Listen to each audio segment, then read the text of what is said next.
स्वागत है आपका अपने यूट्यूब चैनल में। शिक्षा रोजगार से जुड़ी बड़ी खबरों के लिए चैनल को सब्सक्राइब कीजिए, लाइक कीजिए, कमेंट कीजिए, शेयर कीजिए।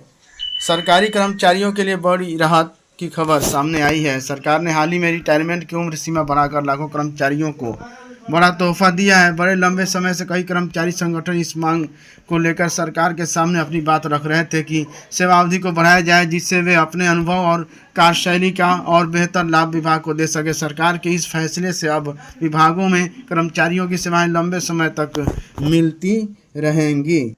कई राज्यों में रिटायरमेंट की उम्र सीमा में हुआ बदलाव। उत्तराखंड और मध्य प्रदेश जैसे राज्यों में विशेषज्ञ चिकित्सकों की सेवानिवृत्ति आयु 60 से बढ़ाकर 65 वर्ष कर दी गई है। वहीं हिमाचल प्रदेश में ग्रुप सी कर्मचारियों की रिटायरमेंट उम्र सीमा 58 से बढ़ाकर 60 वर्ष किए जाने की तैयारी है। इस फैसले से संबंधित राज्यों के कर्मचारियों में खुशी की लहर है। वहीं अन्य राज्यों में के कर्मचारी भी रिटायरमेंट सीमा बढ़ाने की मांग कर रहे हैं।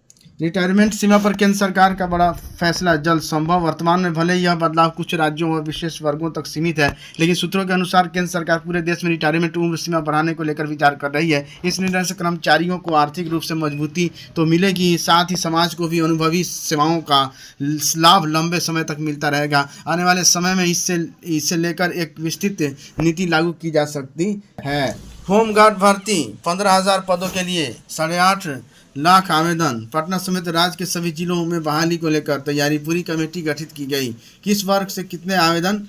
यहाँ समाज वर्ग से 48,603, ईडब्ल्यूएस से 65,881, पिछड़ा वर्ग से 2,83,107, अति पिछड़ा वर्ग 2,36,028, अनुसूचित जाति 2,01,267, अनुसूचित जनजाति 15,075, 69,014 अभ्यर्थियों ने पटना जिले से किया आवेदन। सबसे अधिक पटना जिले से अभ्यर्थी की संख्या है। मई से शुरू होनी है होमगार्ड की शारीरिक परीक्षा, है ना। ये 15,000 मात्र पद हैं और इतने आवेदन आए हैं।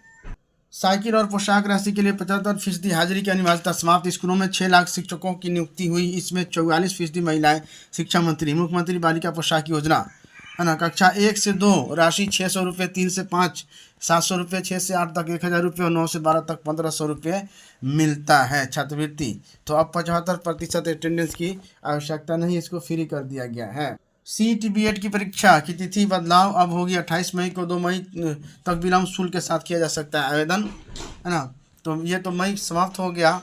अब आपको बता दें, नामांकन के लिए अभ्यर्थी बिना विलम्ब शुल्क के साथ 27 अप्रैल तक आवेदन ऑनलाइन कर सकते हैं। परीक्षा परिणाम 10 जून को जारी किया जाएगा, है ना।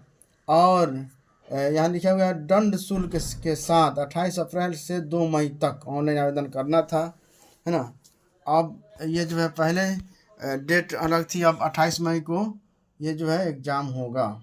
बीपीएससी से होगी सहायक शिक्षा विकास पदाधिकारियों की नियुक्ति। अभ्यर्थी की लिखित परीक्षा के बाद होगा साक्षात्कार। परीक्षा में उत्तीर्ण अभ्यर्थियों का साक्षात्कार लिया जाएगा। न्यूनतम आयु सीमा 21 वर्ष निर्धारित की गई है। 1,339 पदों की अधियाचना भेजी जाएगी शिक्षा विभाग की ओर बीपीएससी को, है ना।